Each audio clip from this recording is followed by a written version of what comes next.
Bismillahirrahmanirrahim ya ikhwani, alhamdulillah ini kita sekarang di malam Jumat. Coba tanggal berapa cek? Tanggal 3. Oh, malam Sabtu. Kita sekarang di malam Sabtu tanggal 30 Juli. Oke, saya alhamdulillah berkesempatan di pesantren berkunjung ke pesantren Mafaza Kecamatan Cibiuk, Kabupaten Garut. Jadi kalau antum follower Ana atau subscriber Ana udah lama pasti antum tahu Ana tuh suka berkunjung ke pondok-pondok. Ini pondok yang kesekian puluh kali Ana kunjungi. Nah, ada yang unik di sini. Mulai dari bangunannya antum lihat.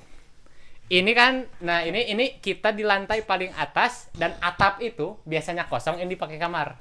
Nanti Ana liatin view-nya dari luar. Nah, sekarang Ana sedang bersama ustadz-ustadz muda. Betul? Betul sekali. Jomblo juga? Jomblo juga. Oke, pertama-tama perkenalkan diri. Ayo. Perkenalan. Bismillah. Anak Ja'far, bisa dipanggil Ja'far. Asal dari Garut.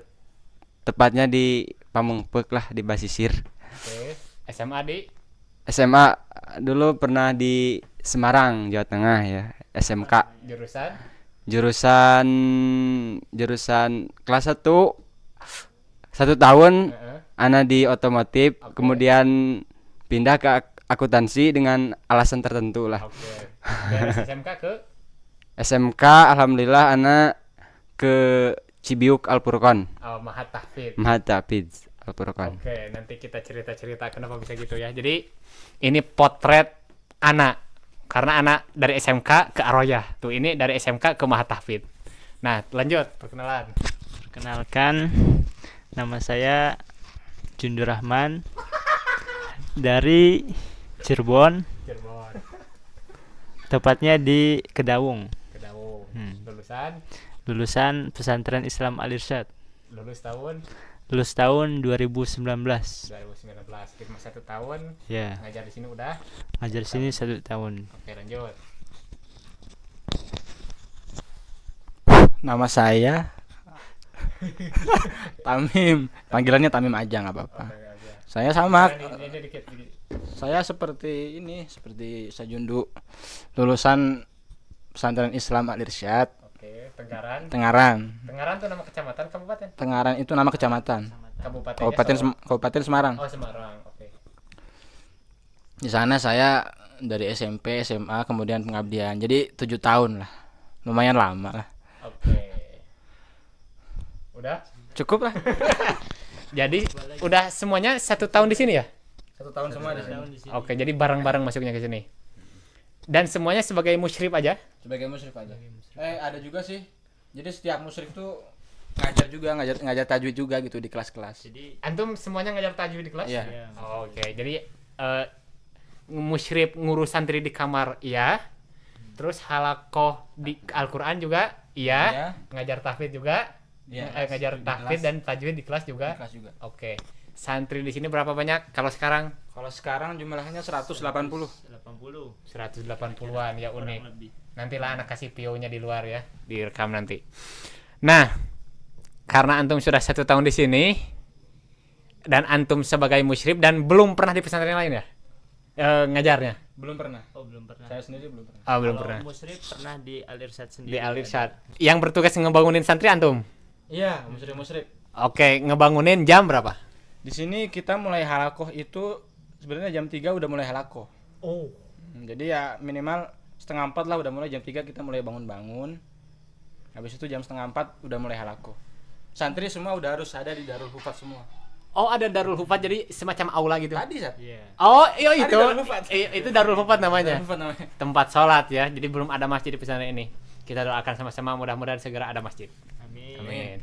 Nah, jadi halakoh sebelum subuh. Belum subuh. Unik nih ini. Anak baru sekarang nemu pesantren halakohnya sebelum subuh.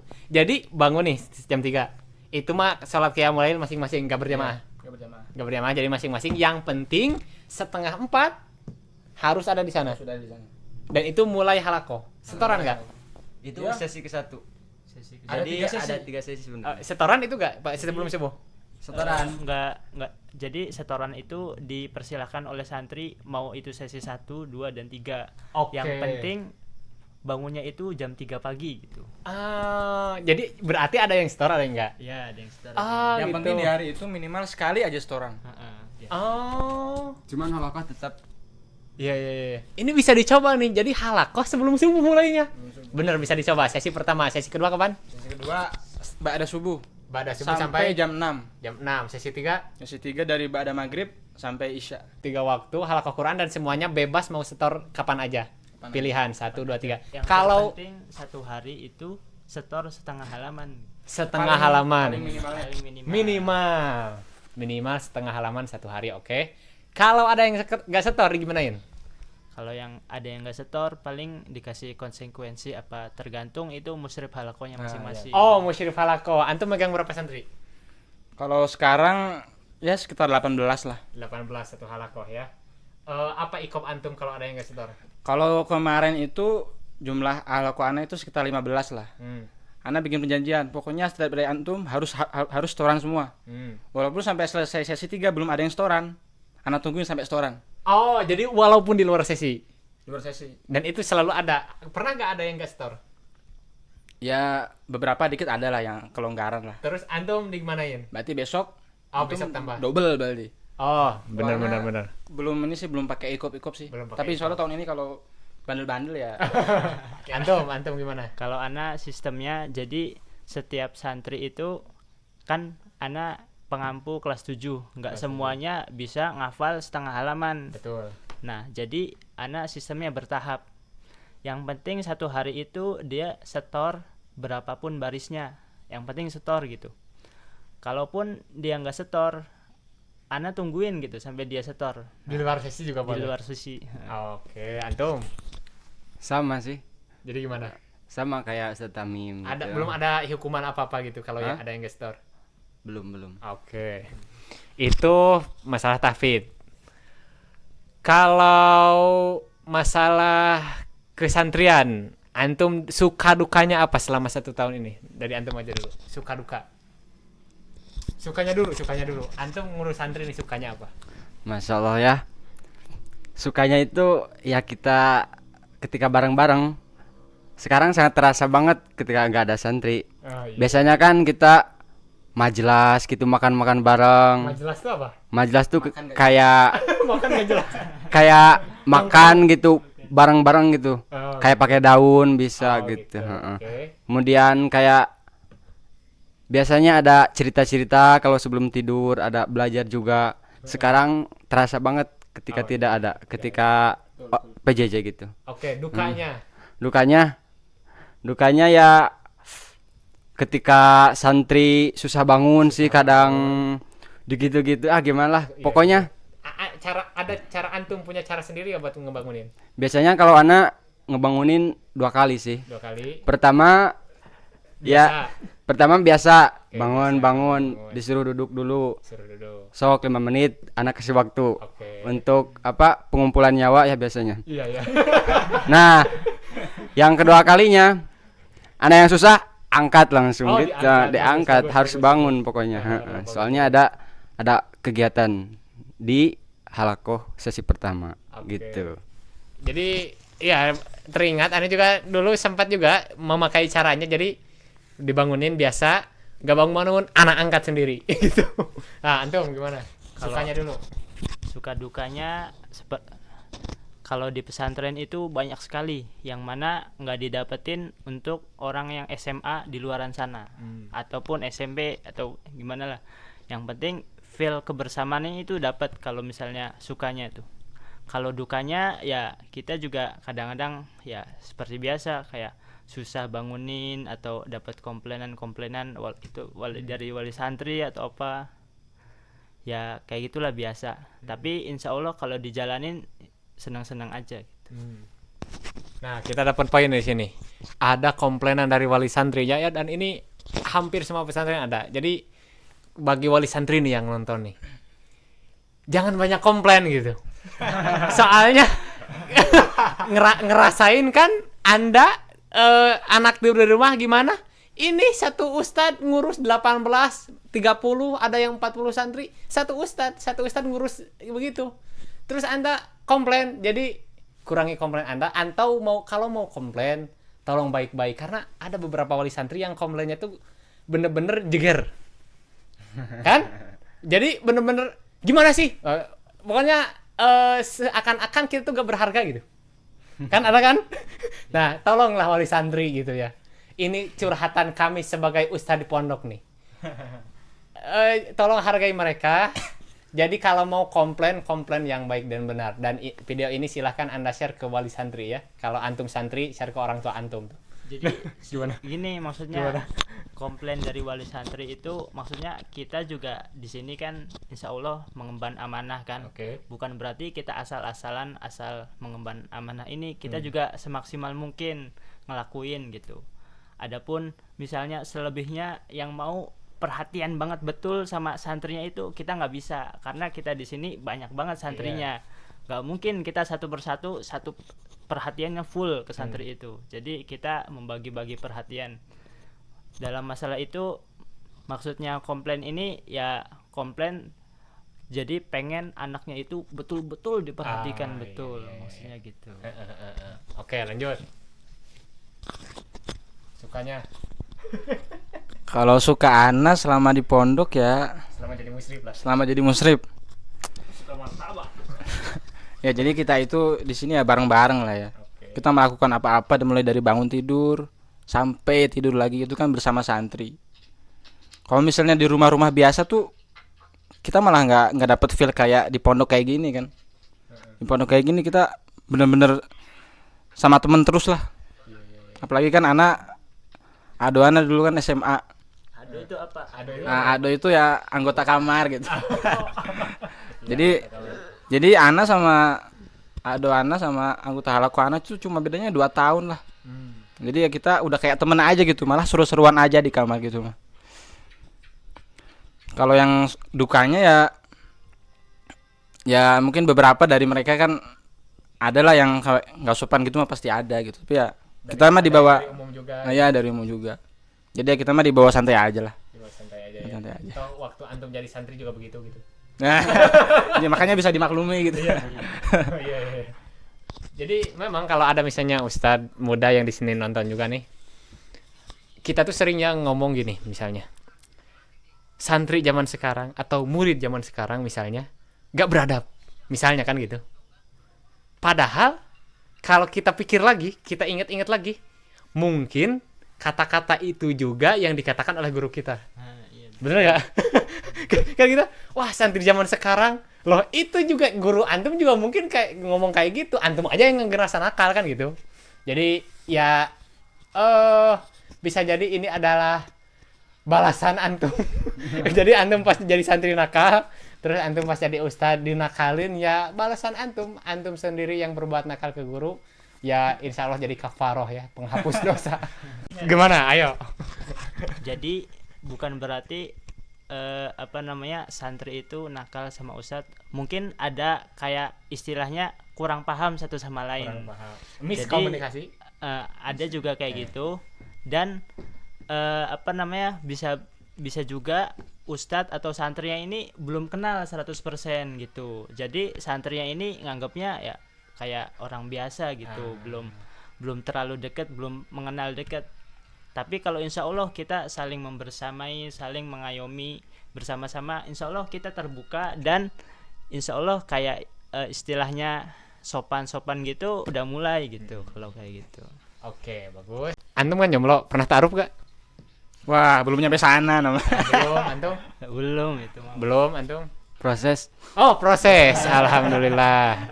Antum kan hafid nih semua nih. Antum mensyaratkan misalnya mau yang hafidhoh, mensyaratnya gak? Kalau nama yang penting orangnya soleha, paham agama cukup lah. Oke, soleha, paham agama. Kalau anak hafidhoh itu kayak istilahnya belum pasti, belum terlalu penting loh. Oke. Bukan berarti nggak penting. Jadi Nih, gini. pegang. Jadi kalau hafidhoh itu penting juga, tapi yang terpenting itu dia lebih paham agama, solehah, dan insya Allah itu lebih penting daripada yang hafid tapi akhlaknya kan kurang bagus gitu kan, belum ngerti adab-adab atau kayak gimana gitu. Jadi yang terpenting akhlaknya baik ya, seperti yang disabdakan Rasulullah kan. Jadi yang penting agamanya baik, terus insya Allah fadfar bidatidin, jadi insya Allah kita ini aman loh kalau misalnya agamanya baik, gitu aja. Antum. Ya yang penting mah tahu agama, sama yang terpenting cewek lah, yang terpenting mah. Itu yang terpenting. Itu sih. Ini satu lagi, Apa? yang terpenting dianya mau nggak sama ente. Kalau nggak mau ya sama aja. Bener. Tadi Ana baru inget nih, antum kan sebelum ini ngajar online ya. Ya. Jadi santri itu baru sebagian datang hari ini kan. Nah, antum sebagian ngajar online. Gimana perasaan yang ngajar online? Jadi memang kalau belajar online ini sangat tidak efektif. Kita namanya thalibul ilmi itu bagusnya itu langsung tatap muka gitu sama gurunya. Ya kalau misalnya kalau PJJ atau pembelajaran tatap muka itu kan pakai Zoom atau Google Class Meeting, itu kan santri juga yang dari pertama kita itu susah menyampaikan pelajaran. Oke. Kemudian yang kedua, di rumah itu kan santri Bebas. megang HP terus. Megang HP terus. Nah, kadang-kadang ya susah terkontrol gitu. Iya. Ya gitu. Jadi PJJ itu sangat berkendala bagi guru-guru tuh. Jadi guru-guru kebanyakan tuh di sini pengennya Tatap muka. muka gitu.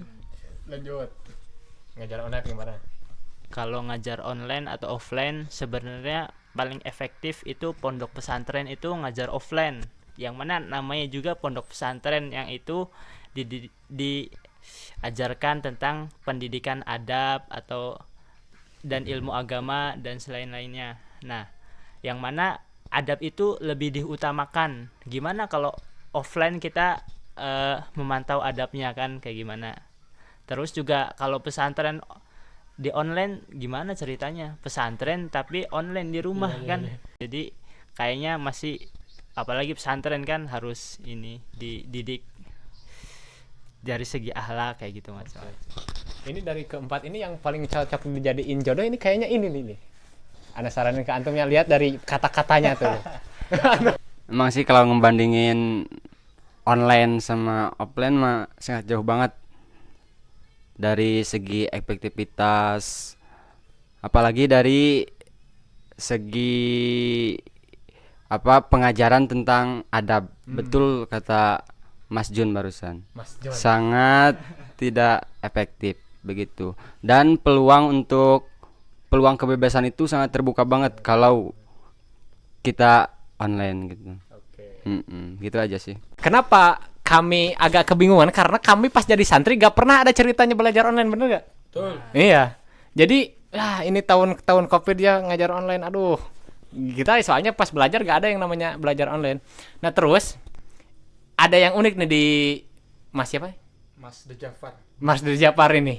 Soalnya dari SMK, anak dari SMK juga. Berarti anak tuh sekolah tuh 12 tahun. SD, SMP, SMA sekolah biasa. Dan anak mondok cuma bisa dibilang 2 tahun setengah.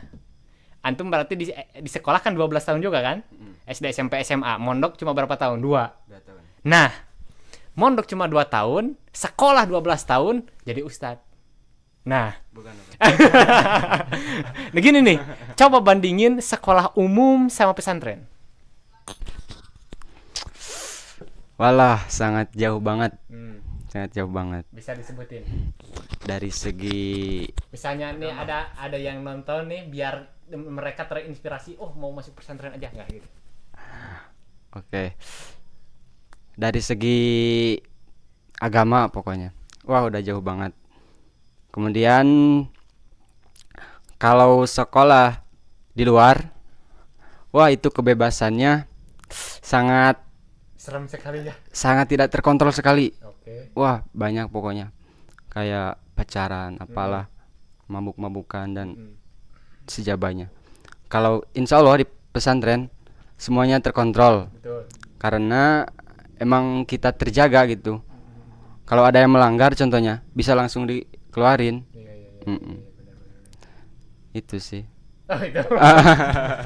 Nah, kalau dari anak, jadi kalau sekolah itu kita seakan-akan diciptakan untuk bermain. Karena pas kita masuk disuruh apa di sekolah? Disuruh pakai topi dari karton, disuruh gak? Oh, itu. Terus Mos. Tali sepatu ada yang pakai rapia, terus ini di dada pakai papan nama. Apa seperti itu tuh buat apa? Jadi kita tuh mau masuk tuh mau belajar, terus disuruh kayak gitu. Jadi sangat aneh kalau anak. Coba gini nih, anak tanya aja, jangan anak tanya nih. Pemirsa nih yang sekolah coba, kan belajar nama-nama manusia purba. Antum belajar gak? Di IPS. Pithecanthropus erectus. Nah itu. Apa itu berguna di diri kita? Jadi coba kalau 12 tahun itu kalau kita belajar manusia purba itu diganti itu pakai belajar fikih. Jadi apa kita sekarang? Jadi ulama. Mungkin jadi ulama. Kita daripada ngapal nama-nama presiden di suatu negara yang itu gak penting buat kita, mendingan kita ngapal hadis dan Al-Qur'an. Nah, jadi udahlah. Jadi kalau untuk ilmu agama antum harus prioritaskan. Tapi kalau ilmu dunia cukup buat yang antum pakai aja. Kalau antum gak pakai ilmu itu ya buat apa? Bismillahirrahmanirrahim guys. Barusan podcast kita terpotong karena ada teknis sesuatu. Kita closing di sini aja nih. Coba antum closing lah. Jangan itu tuh. Enggak, nasihat antum. Ayo. Hah? Nasihat untuk kurang. teman-teman antum yang masih sekolah umum. Nah, apa? Bismillah untuk teman-teman ya yang di sekolah umum. Kalau memang udah terlanjur ya lanjutin. Oke. Kalau antum mau lebih ya, mau lebih istiqomah, mau lebih intinya sih hijrah ya. Hijrah ke pesantren mendalami ilmu agama, silahkan, sok sangat terbuka. Kemudian emang beda banget di pesantren. Wah jauh beda lah. Contohnya dari segi ibadah, insya Allah lah antum terjaga. Salat 5 waktu, ngapal Quran, ngaji Quran, insya Allah. Pokoknya anak saranin antum di pesantren. Monggo lah. Nah, itu closingannya. Terima kasih. Waalaikumsalam. Anda mau ke bawah dulu. Aduh. Anda ke bawah dulu mau nunjukin view kasur yang kayak warnet.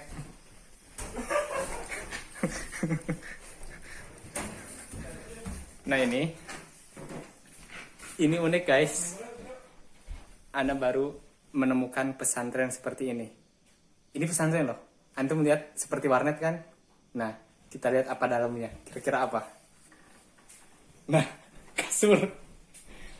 Coba. Ini ruangan segini dipakai kayak gini. Ini ide yang bagus guys. 1, 2, 3, 4, 5, 6, 7, 8 dikali 2, 16 tambah 17. Dan ini tempat tidur aja. Loh, di mana barang-barangnya?